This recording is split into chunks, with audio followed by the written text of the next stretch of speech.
Hola a todos, con este video quiero que continuemos con la lectura de este texto Planificar el desarrollo, del CEFIDAL.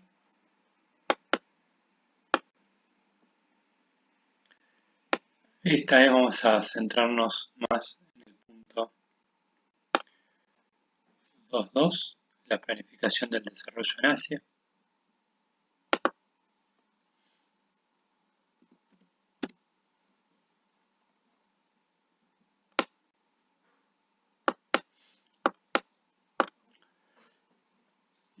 Y quiero que discutamos algunos puntos centrales sobre esto. El primero de ellos es que en las experiencias de Asia primero se puso en práctica y después hubo una explicación teórica. Distinta de las experiencias de planificación en Europa, y después vamos a charlar un poco sobre qué pasó en Latinoamérica. Pero lo cierto es que Asia primero empezó a crecer y a desarrollarse y después empezó a explicar por qué le iba bien. Esta situación le pone ya un matiz a la idea de planificación, porque como habíamos discutido en algunos videos atrás con el texto de Lira, la planificación son los razonamientos previos a la acción, a la toma de decisiones, a la ejecución de políticas. Si acá primero se actuó y después se explicó teóricamente, ya es una planificación distinta.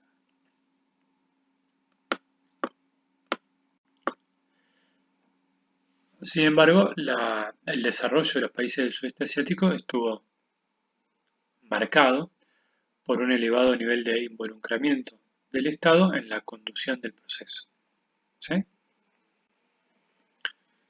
No fue un desarrollo llevado adelante por el mercado. Fue un proceso de industrialización tardío, ¿sí? Está claro que los países que se industrializaron tempranamente fueron los de Europa y en todo caso un poquito después Estados Unidos. El desarrollo de Asia empieza en 1980, ¿sí? Bastante después que el de los países de Europa. Esto significa también una diferencia respecto de la industrialización, respecto de la planificación en Europa y en Estados Unidos, como vamos a ver, básicamente porque en Europa y en los Estados Unidos, aún en un contexto de posguerra, ya había un stock de capital y una experiencia en términos de clase empresarial y de clase obrera sobre qué significaba la industrialización. En Asia no. En Asia no existía ni la clase obrera, no existía la clase empresarial, ni existía un Estado que tuviese la experiencia de lidiar con estos actores. ¿Bien? Esto le da un marco distinto a la planificación en Asia.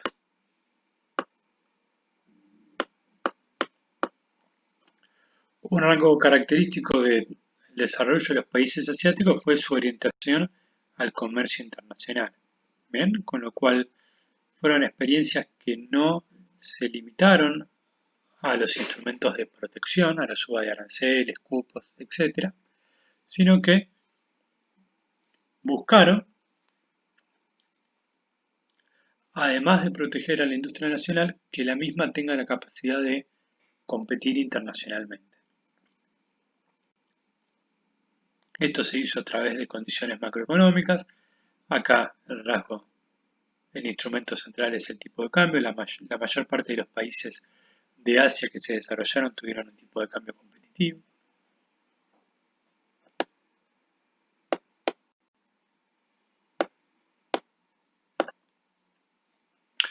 También tuvieron políticas sectoriales a nivel micro interesantes, como el otorgamiento de beneficios con préstamos de tasas de interés subsidiadas, garantías gubernamentales, subsidios, reintegros a las exportaciones, como ya dijimos, aranceles a la importación, nacionalización del sistema bancario.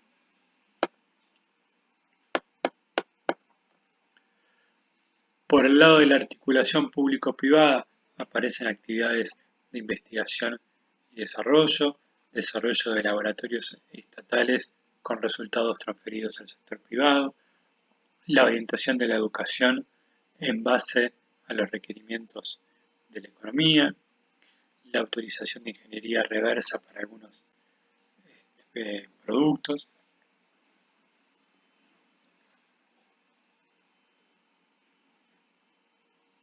etc.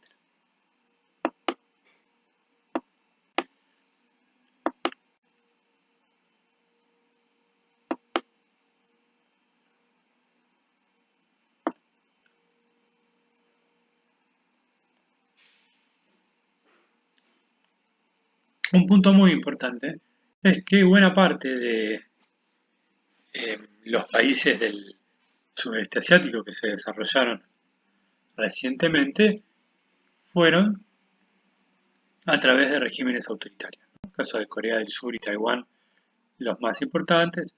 En el caso también podemos sumar a China, ¿no? De algún modo, a este grupo. Y si bien ahora aparece como un comentario aislado en todo esto que estamos discutiendo del sudeste asiático, eh, quiero detenerme un minutito acá, solamente porque esto lo vamos a retomar más adelante respecto a algunas discusiones sobre la planificación.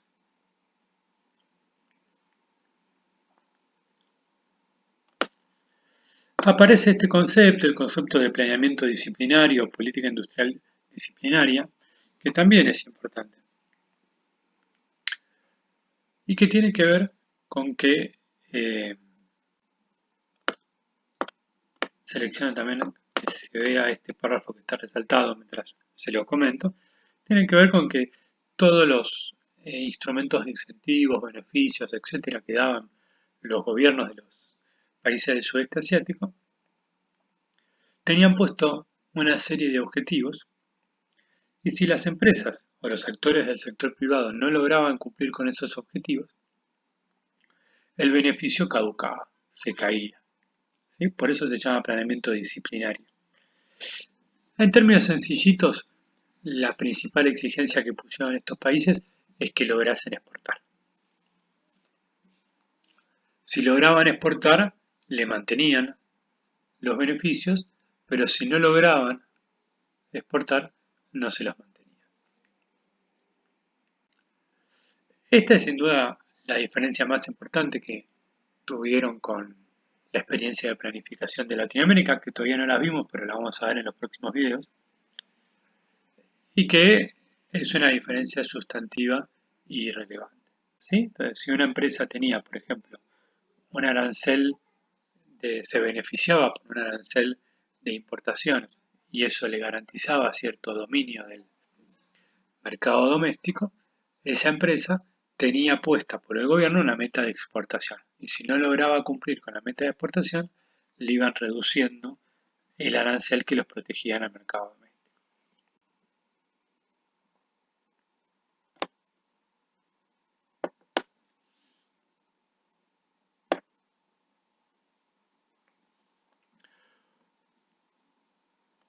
También un punto importante que lo vamos a ir discutiendo tangencialmente en cada una de las experiencias es el tema de la inversión extranjera directa, que en el caso de Asia,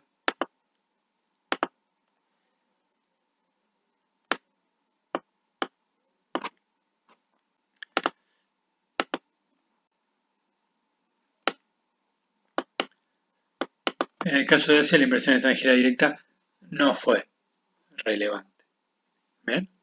No se le dio un lugar preponderante en lo que podemos llamar, entre comillas, estrategia de desarrollo. Recordemos lo que dijimos al comienzo, ¿no? Que primero se desarrolló y después se explicó teóricamente, con lo cual hay que ver bien el término que le buscamos, pero si le podemos llamar estrategia de desarrollo, a esa estrategia no le dio un rol central a la inversión extranjera directa, le dio un rol marginal. ¿Sí? En todo caso, aumentó después. De hecho, está más arriba y está resaltado que algunas de las medidas que se tomaron como impulso al desarrollo local es la limitación de la inversión extranjera directa para darle lugar al capital nacional. Esto creo que son los hechos más salientes de este apartado. No vamos a ver más autores respecto de la planificación en Asia, básicamente porque la carrera de economía del desarrollo tiene un montón de textos de Asia y creo que no está bueno que sigan mirando estas experiencias, sino que veamos otras. ¿Bien? Pero los poquitos hechos que menciono en este video, que resalté, sí los vamos a ir recuperando cuando vayamos viendo otros textos. Simplemente para abrirle el juego a la discusión, al razonamiento y a pensar un poquitito bien en detalle qué puede significar planificar la economía. ¿Sí? Creo que con estos poquitos hechos estilizados que marcamos, digo, el planeamiento disciplinario, el hecho de que son regímenes autoritarios, el tema de que primero se desarrolló y después se explicó por qué, el hecho de que no existiese una clase obrera, un stock de capital, una clase empresaria de modo previo, el mantenimiento de tipos de cambios competitivos, este esquema de incentivos particulares como eh, créditos a tasa subsidiada, transferencia de tecnología, etc. Esas cositas de modo aislado las vamos a ir recuperando en eh, en otros videos y en otros textos de la materia, pero nos quedamos con esto, no vamos a seguir incorporando más cosas relativas a el desarrollo o la planificación del desarrollo en el sudeste asiático.